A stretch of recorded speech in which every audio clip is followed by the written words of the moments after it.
Ford has always been a pioneer in developing technology to incorporate what we call final stage installed equipment, and that's what basically the spreader as well as the snowplow would be. Yes, we've always been a leader.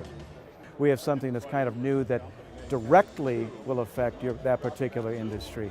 It's called the Programmable Upfitter Interface Module. I'm going to give you a very, very specific example of what it can do.